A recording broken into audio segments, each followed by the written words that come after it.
Hola a todos, como siempre, bienvenidos a un nuevo vídeo en mi canal. En esta ocasión vamos a resolver un examen de física, en concreto la opción B de junio de 2016 de la selectividad de Andalucía. Here we are, aquí está el examen con sus 4 preguntas que trataremos de resolver durante este vídeo.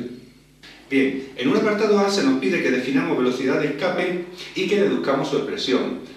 Es una cuestión de teoría que tenéis en los libros, como siempre digo, por eso voy a ir muy rápido. Velocidad de escape es la velocidad que necesita un cuerpo que esté situado sobre la superficie de un planeta para escapar de la gravedad de este, es decir, para ser capaz de llegar al infinito con velocidad cero, es decir, con energía cinética cero.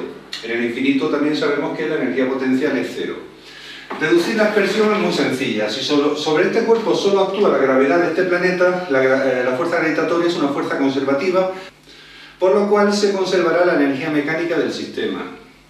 Es decir, la energía mecánica inicial va a ser igual a la energía mecánica final. La energía mecánica inicial, lógicamente, será cinética inicial más potencial inicial y será igual a cinética final más potencial final. Inicialmente el cuerpo está aquí, al final termina en el infinito, con lo cual, como hemos dicho, energía cinética del infinito es 0 y energía potencial del infinito es 0. La energía potencial porque, si recordáis la expresión de la energía potencial, que ahora la pondré aquí, aparece una R en el denominador. Si R es infinito, dividir entre infinito da 0. Energía cinética inicial, pues un medio de la masa, en este caso por la velocidad de escape al cuadrado. La energía potencial, cuando está situado sobre la superficie del planeta, valdrá menos G, masa del planeta, masa del cuerpo, dividido entre R. Y esto ha de ser igual a 0.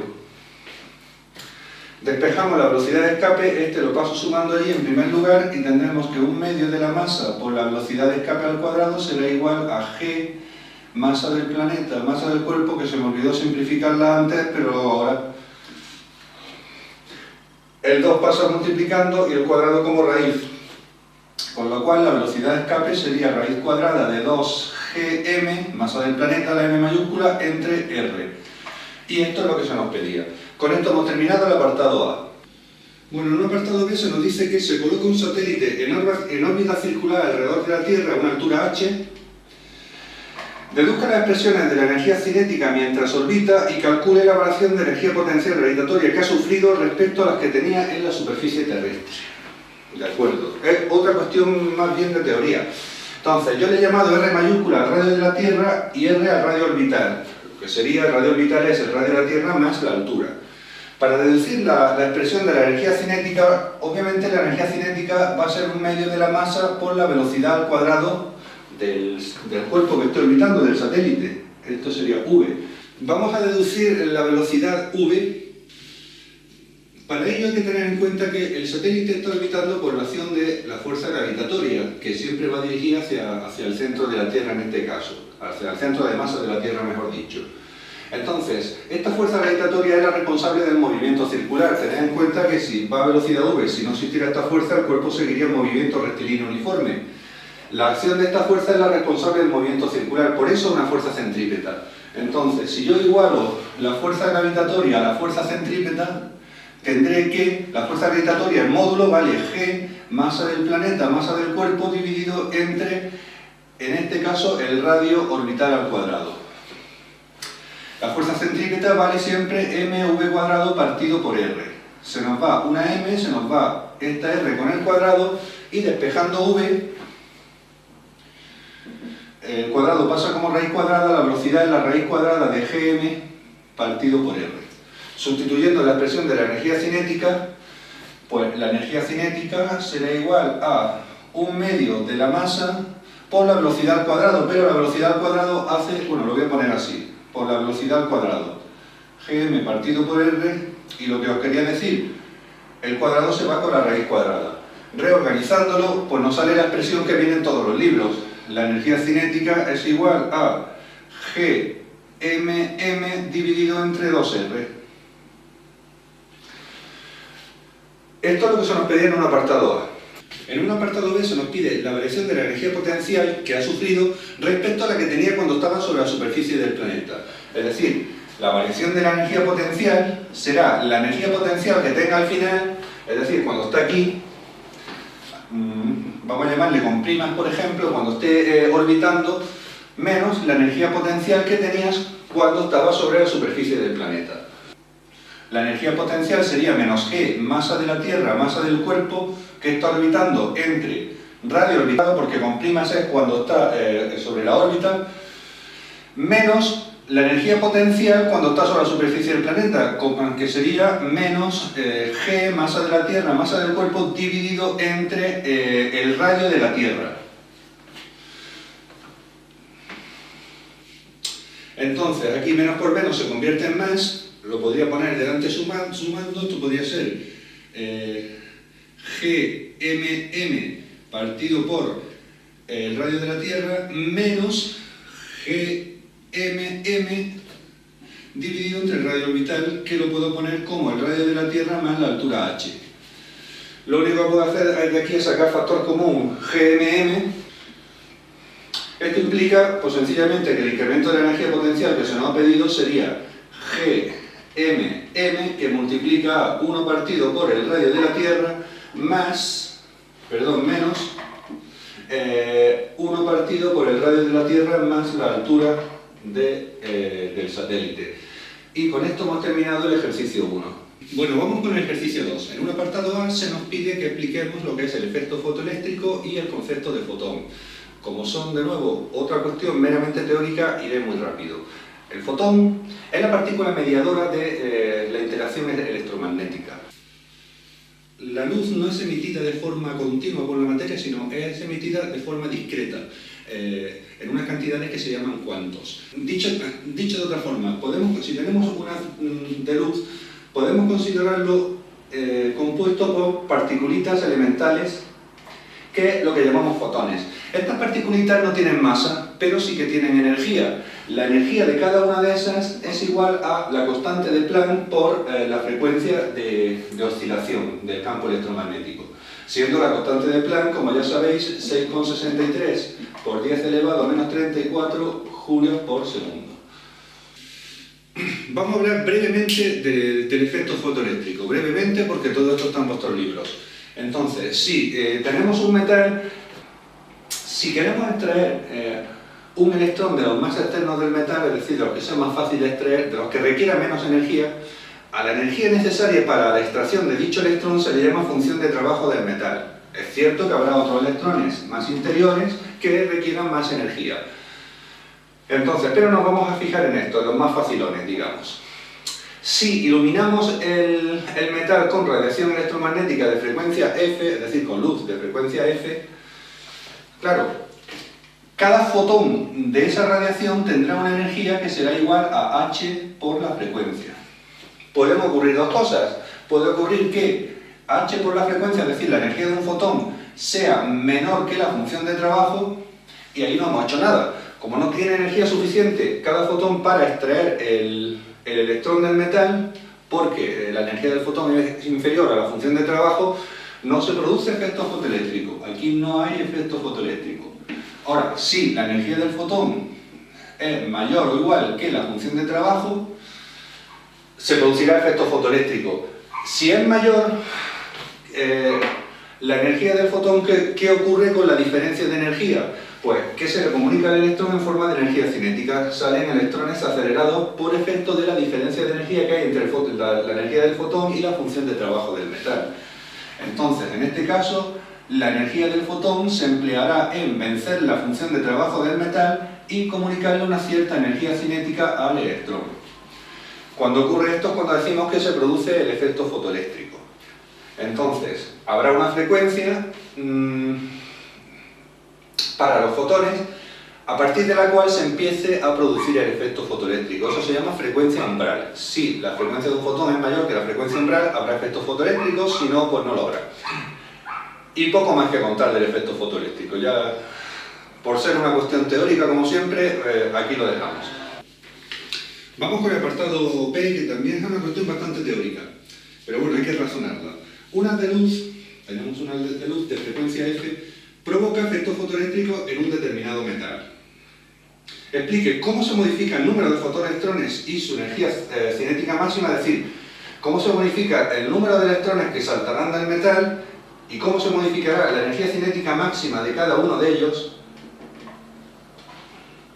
si, en primer lugar, aumenta la intensidad del haz luminoso. A ver, si aumenta la intensidad del haz luminoso, lo único que ocurrirá es que habrá más fotones en este haz. Si hay más fotones, evidentemente colisionarán con más electrones del metal, por lo cual aumentará el número de fotoelectrones emitidos, siempre y cuando la frecuencia de estos fotoelectrones sea mayor que la función de trabajo del metal, pero se nos dice en el enunciado que un haz de luz provoca efectos fotoeléctricos. Es decir, si aumenta la intensidad del haz, aumenta el número de fotoelectrones porque hay más fotones, la densidad de fotones del haz será mayor y colisionarán más fotones con electrones del metal. La energía cinética máxima, pues no varía. Yo puedo poner todos los fotones que quiera, puedo aumentar la intensidad todo lo que me dé la gana, pero la energía independiente de cada fotón sigue siendo el producto de H por su frecuencia. Entonces, la energía cinética máxima de cada fotoelectrón, bueno, la máxima es cuando la energía necesaria para extraerlo es la función de trabajo. Como os dije en el apartado anterior, habrá electrones más internos que requieran más energía, pero estos no sé si salen, no será con energía cinética máxima. Entonces, la energía cinética máxima será igual a la energía que tiene cada fotón menos la energía que hemos gastado en extraerlo, es decir, la función de trabajo. Por mucho que yo aumente el número de fotones, esta cantidad va a seguir siendo constante, por lo cual la energía cinética máxima permanece constante. Resumimos, si aumentamos la intensidad del haz, aumentará el número de fotoelectrones porque dispondremos de más fotones y más fotones colisionarán con electrones del metal, pero para nada aumentará la energía cinética máxima porque la energía cinética máxima de cada electrón seguirá siendo esta. Si aumentamos la frecuencia del haz incidente, aquí lo que ocurre es que la energía de cada fotón será mayor. Entonces, como la función de trabajo del metal sigue siendo la misma, esta diferencia va a ser mayor que lo que era antes, por lo cual la energía cinética máxima es seguro que va a aumentar. El número de fotoelectrones permanecerá constante. ¿Por qué? Porque si yo aumento la frecuencia pero la intensidad del haz sigue siendo la misma, tengo la misma densidad de fotones. Es decir, cabe esperar que la misma cantidad de fotones colisione con la misma cantidad de electrones que antes de que aumentara la frecuencia. Es decir, van a saltar, van a producir efectos fotoeléctricos o se van a producir el mismo número de fotoelectrones, por lo cual esta cantidad permanece constante.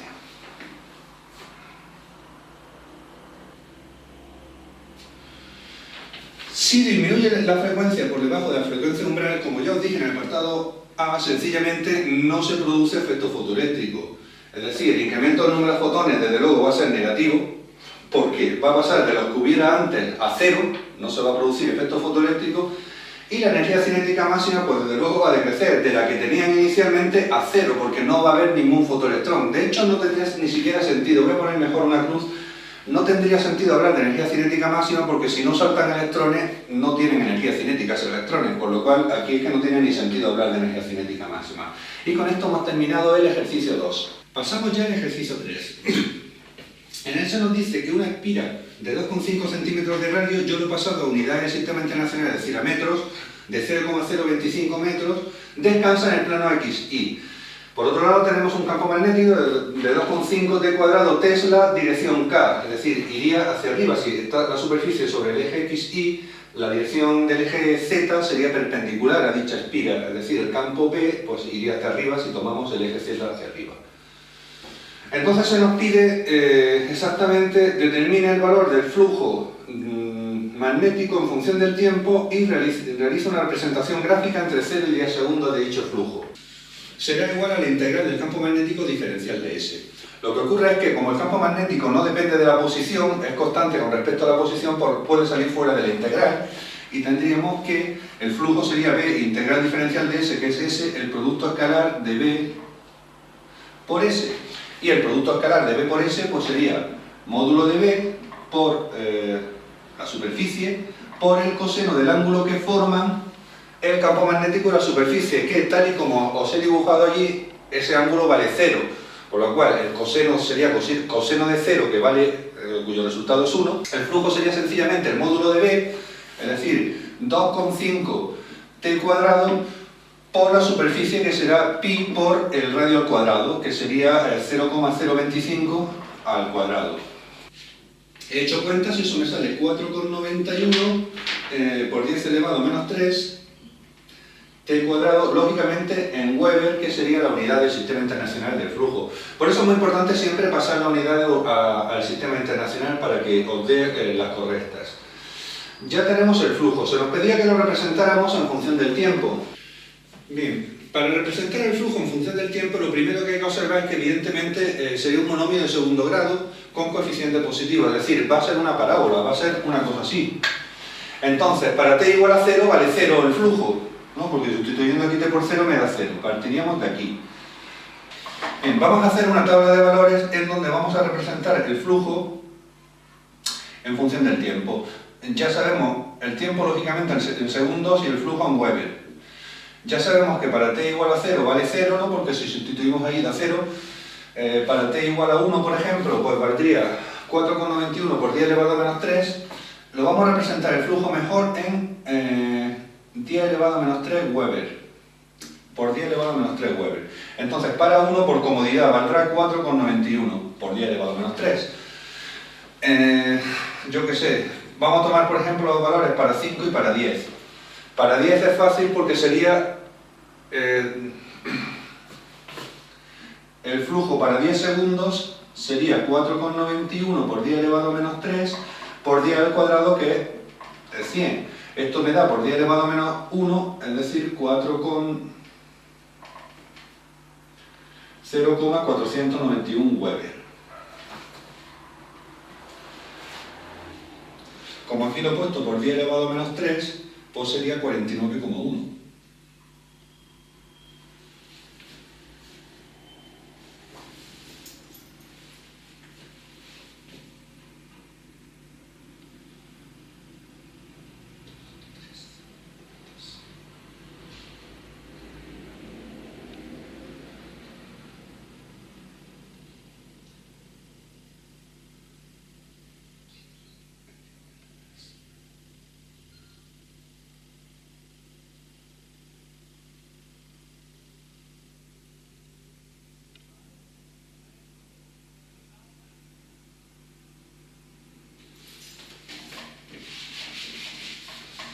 Bien, lo que voy a hacer es una tabla de valores sencilla en donde voy a representar el tiempo en segundos y el flujo en Weber.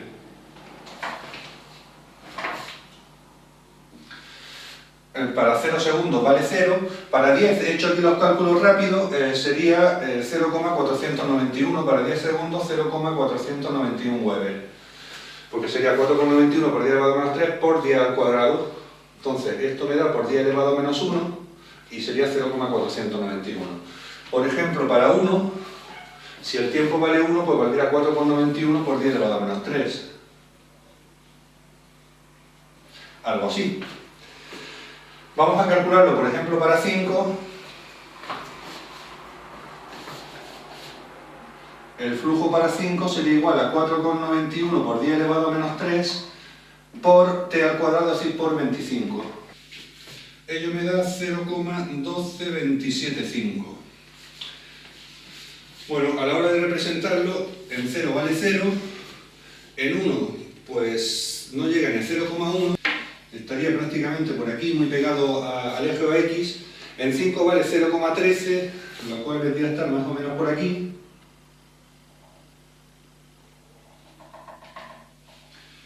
Y en 10 vale 0,491. Casi pegando al 5. Algo así. Uniendo todas las líneas, esto sería una rama de parábola, como hemos dicho antes, y esa sería más o menos la representación del flujo en función del tiempo entre 0 y 10 segundos. Se nos pide también calcular el valor de la fuerza electromotriz inducida en la espiral y el sentido de la intensidad de la corriente inducida por la variación del flujo del campo magnético en dicha espiral. Vale, la fuerza electromotriz, vamos a considerarla en valor absoluto, sería la variación, la derivada del flujo con respecto del tiempo. decir, pues sería la derivada de t cuadrado 2t, multiplico esto por 2, lo que sería 9,82 por 10 elevado a menos 3 t. Eso lógicamente vendría dado en voltios. Y esta sería la expresión de la fuerza electromotriz inducida en función del tiempo. Se nos pide también el sentido de dicha intensidad sobre la espiral. Tener en cuenta que el flujo, como hemos visto antes en la gráfica, es creciente con el tiempo. Nos salió, si lo representamos, si recordáis bien, en función del tiempo, y aquí el flujo, nos salió una rama de parábola que era así. Es decir, el flujo va aumentando conforme transcurre el tiempo. En la espiral aparecerá una corriente inducida que trate de oponerse a dicha variación del flujo. Es decir, si el flujo de este campo magnético está creciendo, en la espiral aparecerá una intensidad de corriente, digamos, que genera un campo magnético contrario a la variación. Como este está creciendo, pues aparecerá una fuerza electromotriz que genera un campo magnético hacia abajo. Entonces, si con los dedos de la mano derecha pongo el pulgar hacia abajo, el resto de dedos me van a indicar el sentido. Giraría en el sentido de las agujas del reloj, lo que se llama sentido dextrógiro, tal y como lo he dibujado. Es decir, así. ¿De acuerdo? Y yo creo que con esto hemos terminado ya el ejercicio 3. Bueno, vamos con el ejercicio 4. Se nos dice que un rayo de luz se propaga en el interior de una fibra, que sería esta, de una fibra óptica, de forma que sufre reflexión total en sus caras. Es decir, la incidencia en cualquier caso siempre va a ser mayor que el ángulo límite. A partir de incidencia superior al ángulo límite, lo que se produce es la reflexión total y no hay refracción, por lo cual la luz permanece dentro de la fibra. Se nos dice que la longitud de onda de la radiación incidente es de 300 nanómetros y se nos pide en primer lugar que calculemos eso, el ángulo límite. En concreto se nos dice para qué valores del ángulo que forma el rayo luminoso con la normal se producirá la reflexión total. Eso es lo que se llama ángulo límite. Entonces, si yo tengo aquí en mi fibra y aquí el aire, el ángulo límite será aquel justo. Es decir, el ángulo lo medimos siempre sobre la normal, este sería el ángulo límite, aquel tal que hace que el rayo refractado salga formando un ángulo de 90 grados, es decir, salga directamente sobre la superficie. Este sería el ángulo refractado, 90 grados. Aplicando la ley de Snell tendremos que n del vidrio por el seno del ángulo límite, en este caso, va a ser igual a n del aire por el seno del ángulo refractado. Lo que ocurre es que si el ángulo refractado es 90 grados, el seno de 90 va a valer 1, por lo cual este término me desaparece. Esto vale 1, y multiplicando pues se queda el índice de refracción del aire. Despejando de aquí, el índice de refracción del vidrio pasará dividiendo y el seno pasará como arco seno. Es decir, que el ángulo límite lo podemos calcular como el arco cuyo seno vale el índice de refracción del aire entre el índice de refracción del vidrio. Como nos dan los datos, sería 1 entre 1,30, perdón. Es decir, sería el arco seno de 1 entre 1,38. Y haciendo las cuentas, eso sale un ángulo de 46,44 grados. Es decir, incidencia con ángulos mayores, este sería el 46,44 grados, con ángulos mayores de 46,44 grados, pues producirán la reflexión total en la fibra y el rayo de luz pues se propagará indefinidamente en principio sobre la fibra óptica. Con respecto a la fibra óptica hay que tener mucho cuidado, hay que procurar siempre que estén lo más alineadas posible, porque si se tuercen puede ocurrir que si tenemos la fibra doblada, que en algún punto el ángulo incidente sea menor que el ángulo límite, con lo cual habría refracción y se perdería parte de la radiación. Bueno, ya solo nos queda determinar el apartado B. En él se nos pide, si incidimos, claro, lógicamente con un ángulo inferior al límite, se producirá refracción y la luz saldrá fuera de la fibra de vidrio. Entonces se nos pide la longitud de onda de la radiación emergente. Sabemos que cuando la luz pasa de un medio a otro se conserva, es decir, no cambia la frecuencia, sí que cambiará la longitud de onda. Entonces, como tenemos los datos para la fibra de vidrio, vamos a calcular la frecuencia aquí, que será la misma que cuando esté en el aire. Entonces, la frecuencia será igual a la velocidad partido por, bueno, la velocidad dentro del vidrio, claro, partido por la longitud de onda en el vidrio, que sí que nos lo dan, que son 300 nanómetros. Es decir, bueno, no conocemos la velocidad dentro del vidrio, pero sí que nos dan el índice de refracción. El índice de refracción del vidrio es el cociente entre la velocidad de la luz en el vacío y la velocidad en el vidrio. Despejando, tenemos que la velocidad en el vidrio será C partido por el índice de refracción del vidrio, o sea, 3 por 10 elevado a 8 metros segundo menos 1 entre 1,38. Hago esas cuentas y a mí me sale que la velocidad de propagación en el vidrio es 2,174 por 10 elevado a 8 metros segundo menos 1. Con lo cual ya podemos calcular la frecuencia. Sería este número puesto aquí arriba, 2,174 por 10 elevado a 8 metros segundo menos 1, entre 300 nanómetros, es decir, 300 por 10 elevado a menos 9, o 3 por 10 elevado a menos 7. Esto sería metros porque es una longitud de onda que se me va con esto. A mí esto me sale 7,247 por 10 elevado a 14 segundos menos 1 o hercios porque es una frecuencia.